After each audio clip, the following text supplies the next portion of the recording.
So I received a question this week on my Facebook group that I felt might be worth doing a video response on. And the question comes from Pellin Road. Sorry if I mispronounced that. And Pellin asks, Aaron, I'd love to hear your interpretation of what turning the other cheek means.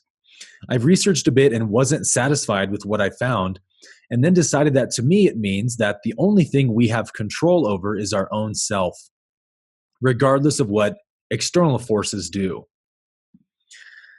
So thank you, Pellin, for that question.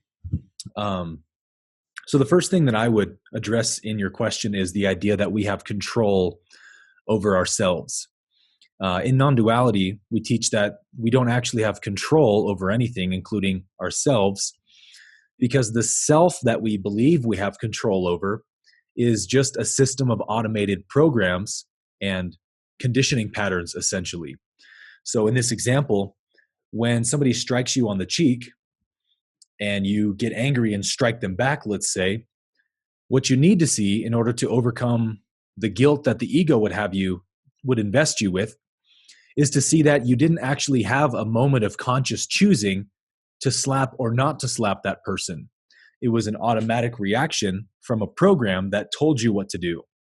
And we know that you didn't have enough self-awareness not to strike the person, because if you did, you wouldn't have struck them. So in that sense, guilt and shame and self-judgment are always completely irrelevant, because our actions in time and space is what dictates exactly what level of self-awareness we have.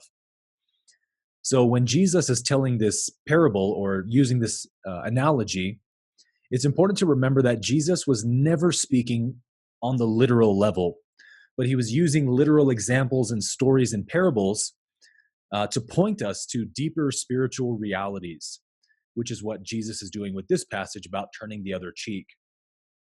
Now, Jesus didn't have, psychosomatic language available to him in his day.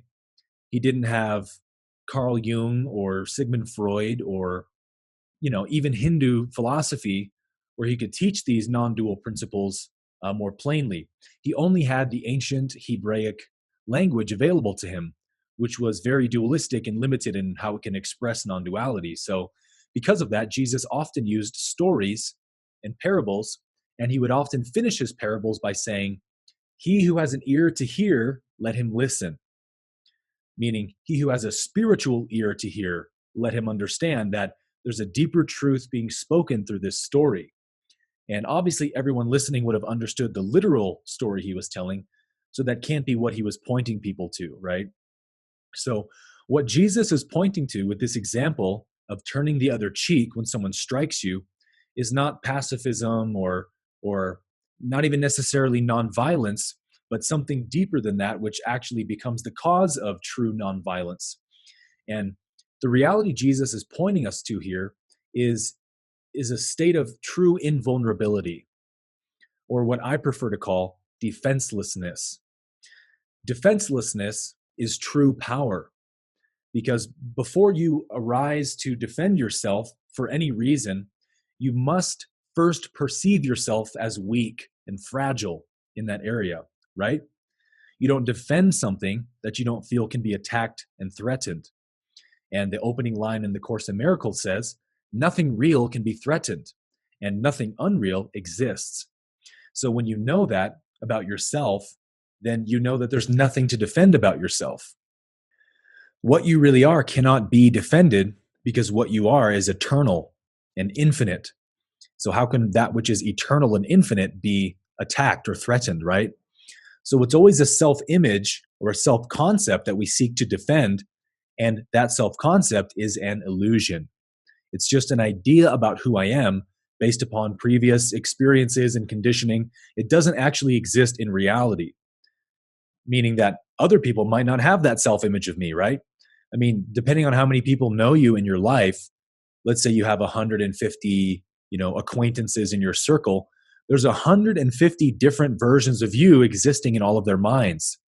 And all of them are essentially illusions. Anything that's not love is not actually real. And so if you are defending an idea about yourself, then that's an idea based upon guilt for who I am. It's perceiving myself as weak and fragile and vulnerable in some area. And that's something you don't actually want to defend, right? So whenever you feel the need arise to be defensive, first understand that this is my ego, not me, trying to defend something that I actually don't want to defend. So we could look at a practical example of this. Let's suppose that Stephen Curry, who's the greatest three-point shooter in NBA history, let's say that Stephen Curry's at a basketball game and somebody, a heckling fan in the crowd says, "Hey, Steph, you suck at shooting three-pointers." And let's suppose that Stephen Curry has two possible responses, right? First response, Steph goes, "How dare you talk to me like that? Don't you know who I am? I'm the greatest three-point shooter of all time. I have all the records. In fact, watch, look, I'll do it right now. See, I really am the best."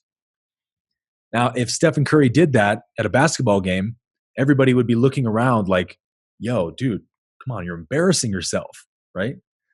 But let's suppose instead that Stephen Curry says, "Cool, man. Well, hey, enjoy the basketball game," and moves on. Which one of those two responses demonstrates true power, right? The answer is obvious. So in that way, we are always doing that to ourselves in more subtle ways than that, perhaps, but perceiving ourselves as victims in some way.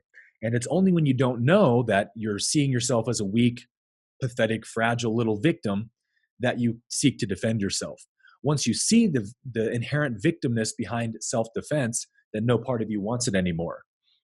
So all defensiveness is a form of projection, right? You're projecting an image that needs to be defended. And all projection, at the root of all projection, is guilt.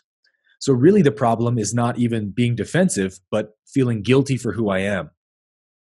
Guilt requires constant justification. So the more control you try to have over life, we build all these mental structures and identities to try and avoid feeling pain. And the irony is that these mental structures we build are what causes all of our pain. So we all know people that need to control everything all the time, and they're the most miserable people, right? I need you to treat me a certain way for me to be happy. I need you to see me a certain way. I need you to relate to me a certain way. And if you relate to me outside of those boundaries, I'll get angry and defensive and I'll attack you. So the more control we try to have over life in that way, the more life begins to hurt us. Because life is essentially saying, "You're not in control, little ego. I'm in control. Life is in control." And when you see yourself as separate from all of life, separate from the source, then you're creating guilt.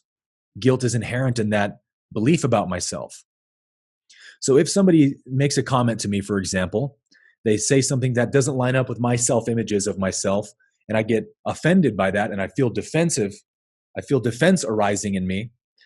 Well, if I give in to that feeling and I attack them back or let them know how offended I am, well, what I'm actually doing is, number one, I'm saying, "Yep, I'm as delusional as you are."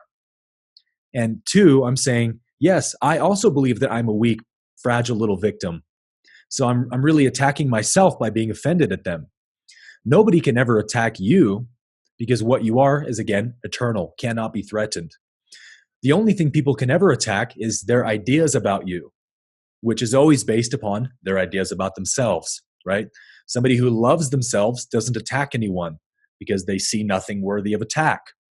Somebody who doesn't like themselves needs to constantly fasten images of self-hatred and anger and whatever else, and then project that outside of themselves as a means to offload all of their own pain and then attack that in someone else. So they're trying to throw a bullseye up in time and space and attack the bullseye, not realizing that no idea can leave its source. They're only attacking themselves. It's only a part of themselves they hate that they can't stand to see, so they have to see it in other people to avoid realizing that it's themselves they don't like. So that's what they're actually projecting, and that's what they're actually attacking. So I've never been touched by their judgments. What I really am cannot be threatened by what they believe about me. So if I get offended at some illusion that they project, I'm as delusional as they are, and I also need healing. So defenselessness in that way offers you everything you want. And when Jesus is teaching to turn the other cheek, what he's teaching is how to demonstrate that higher state of consciousness, because people can only access it once they see it first, right? So when somebody strikes you on the cheek in that example, Jesus says, don't strike them back, turn the other cheek. Demonstrate true invulnerability, because then they'll see that they're expecting you to strike them back and then engage in this ego battle with them to see whose ego is the greater ego. And rather than doing that, you demonstrate that what you've done has not hurt me in any way. It has not harmed me in any way. So if they ask you to walk 1 mile, Jesus says, walk with them 2 miles. If they ask for your coat, give them your tunic as well. And in doing this, you demonstrate true power, which is defenselessness. It's not that I'm trying not to defend myself. No, it's that I don't even see it as an option anymore. The need for it doesn't even appear because it's completely futile from my point of view. What would I defend? Would I defend an illusion? Why would I do that? There's this marvelous line in the Course that says, salvation is a paradox indeed, for it asks that you forgive what no one ever did, that you overlook what is not there, and that you stop seeking after things you do not want. So what that means is, if you find yourself in this position of getting offended easily and feeling defensive all the time, then just realize that you're trying to defend something you don't actually want. Once you realize that you don't want this weak, fragile image of yourself anymore, then you stop defending it. Anything you need to defend is, in that sense, an idol. It's a self-image you've constructed and put in place of your true self. And that is what's being worshipped and given significance. And so what you really want is never defense, but invulnerability. That's where liberation is.